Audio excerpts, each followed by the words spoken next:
అసలు అదే చేయాల్సింది. అసలు అలా జరిగితే ఎవరు ఏంటో, ఎవరిని ఎక్కడుంచాలో మీకు కూడా తెలిసేది. విష్ణు, అవకాశం దొరికింది కదా అని నిజ నిజాలు తెలుసుకోకుండా మాట్లాడుకో. ఆగు బాలు. ఏ విషయంలోనూ నేనిప్పటి వరకు విష్ణుని సమర్థించలేదు. ప్రతి విషయంలోనూ వాడికంటే నీ మాటకే విలువిచ్చాను. వాడికంటే ఎక్కువగా నిన్నే చూసుకున్నాను. మరి నువ్వేం చేశావు? మీ మాయించుడు ఎప్పుడైనా ఆయన తలదించుకున్న స్థితిలో చూసావా? ఇప్పటికైనా చెప్పవే. ఎవరడిగినా చెప్పట్లేదు. కనీసం నాకైనా నిజం చెప్పు. ఈ పని ఎందుకు చేశావు? వేద కోసం చేశావా?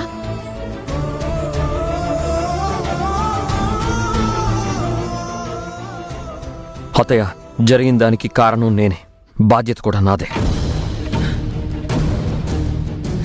తప్పు చేశానని ఒప్పుకున్నాను.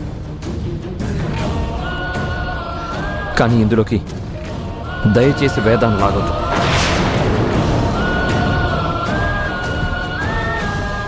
ఎందుకంటే నా దగ్గర సమాధానం లేదు కాబట్టి నా విషయంలో ఎలాంటి డెసిషన్ తీసుకున్నా మీ ఇష్టం అత్తయ్య. అన్నయ్య, నువ్వేదో దాస్తున్నావురా. నువ్వు అలాంటి పని చెయ్యవు. అసలు ఏం జరిగిందో చెప్పు అన్నయ్య.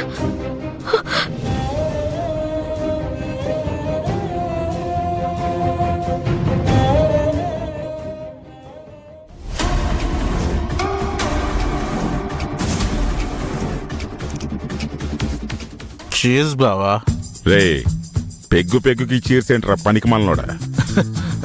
ఏందో బావా, ఎంత తాగినా మందెక్కట్లేదు, ఆనందం తగ్గట్లేదు. ఒకటికి 10 సార్లు చేసి చెప్తూనే ఉండాలనిపిస్తుంది.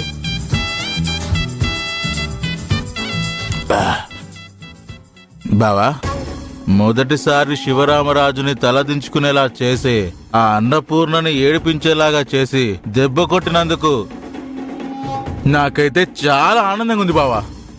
ఆ క్రెడిట్ అంత నాది కాదురా, నా కూతురిది. లాస్ట్ మినిట్లో తన తెలివితేటలు వాడి సీన్ రివర్స్ చేసింది. కానీ బాలు ఎగ్జామ్ పేపర్స్ కోసం కాలేజ్కి వచ్చానని అబద్ధాన్ని ఒప్పుకోకుండా వేద ఇక్కడ ఇరుక్కుపోయిందని, అందుకే వచ్చాను అని నిజం చెప్పుంటే ఇంకా చాలా బాగుండేదండి. మగాడి మీద మచ్చపడినా చెరిగిపోతుందండి. కానీ ఆడపిల్ల మీద చిన్న గీత పడినా చెరుపుకోవడానికి ఒక జీవితం అంతా సరిపోదు. అక్క, నువ్వు చెప్పింది కూడా కరెక్టే. వేద కాలేజీలో ఉండిపోయిందని వాడు బయటికి చెప్పుంటే 100 క్వశ్చన్లు వచ్చేవి. ఒక్కతే ఉందా? ఎవరితోనైనా ఉందా? ఎందుకుంది? ఏం పని మీద ఉంది? కాలేజీ అయిపోయిన తర్వాత కూడా ఆడపిల్లకి కెమికల్ ల్యాబ్ లో పనేంటని ఎవరి క్వశ్చన్స్ వాళ్ళు వేసుకునేవాళ్ళు. ఈ మధ్యలో నాలాంటి వాడు ఎవడో ఒకడు దూరి ఇదేదో కిరికిరేవ్వరమే అని ఓ డైలాగ్ కూడా వేసేవాడక్క. దాంతో జీవితాంతం వాళ్ళ పిల్ల మీద పడిన మచ్చ చెరుపుకోలేక, సబ్బెట్టి కడుక్కోలేక అటు శివరామరాజు, అన్నపూర్ణ జీవితాంతం నలిగిపోతూనే ఉండేవారు. సర్లేరా బామ్మర్ది, ఓపెనింగ్ గురించి ఆనందపడకుండా క్లైమాక్స్ చూడలేదని బాధపడతావెందుకురా? మనకి శత్రువులైన శివరామరాజు, అన్నపూర్ణలని దెబ్బ కొట్టి మొదటి అడుగు వేశాం కదా.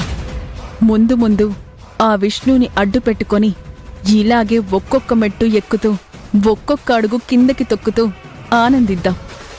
బావా, అయితే అంతవరకు మళ్ళీ చీర్స్. చంపేస్తున్నావురా. సరే, చీర్స్.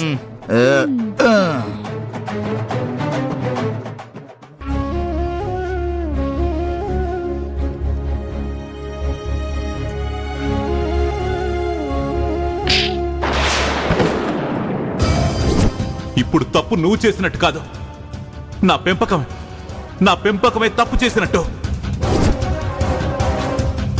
తప్పు చేశానని నువ్వు తలదించుకోవడం కాదురా, ఇంతమందిలో నా తల తెంచేశావురా.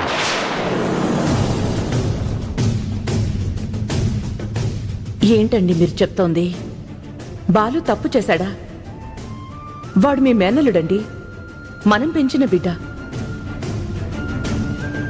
ఇప్పటి వరకు మా అన్నయ్య ఒకళ్ళతో మాటలు పడ్డం గాని, ఒకళ్ళతో వేలెత్తి చూపించుకోవడం కానీ ఆయన జీవితంలో జరగలేదురా.